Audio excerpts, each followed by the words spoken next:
Watching A Family Affair really got me thinking about what it means to be a Netflix movie.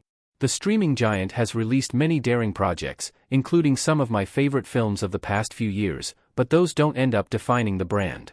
They ask for all of our attention, and even benefit from the close rewatches that streaming makes easy. A Netflix movie, as it's culturally understood, is much less demanding. It accepts, or perhaps embraces, that the audience's eyes won't always be on the screen. As a critic, watching whatever I'm assigned with undivided attention is my job, and movies of this type don't always survive that level of stress test. But we should still expect them to, accepting that not all entertainment wants to be art doesn't mean anything gets a pass for shoddiness. This brings me to A Family Affair, which you could just listen to without ever feeling lost. Under the weight of watchful eyes, it creaks and groans. But it doesn't collapse. It stays light and fun, whether experienced actively or passively. A Family Affair works best when going for laughs. And when Zac Efron and Joey King share the screen. That's largely because, at least in my experience, it gets the comedy part of its premise right. Zara, Joey King, works for movie star Chris Cole, Zac Efron, as his personal assistant, an infamously challenging job in the ego-driven Hollywood ecosystem.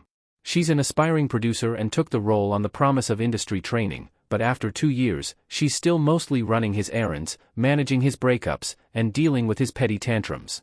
When the film begins, she's near her breaking point. King and Efron are the best pairing in A Family Affair. They give their characters a personal connection bubbling beneath their turbulent professional relationship that makes them feel like siblings, except with Zara playing the elder sister to her infantilized by-fame boss, which turns their arguing into bickering. The script is clearly invested in sending up this kind of Hollywood personality, and Efron is locked in, selling every joke at his own character's expense. Meanwhile, Zara's mother, Brooke, Nicole Kidman, is at a turning point of her own. An accomplished author, she's starting to try and write personally again, with the once overwhelming death of Zara's father now years behind them.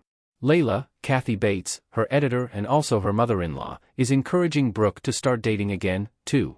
Kidman and Bates, next in line for Best Duo, get most of those expository scenes required to keep the passive viewers engaged, but they breeze along on the strength of their star power. These storylines collide when Chris meets Brooke by chance, having come looking for Zara when she wasn't home.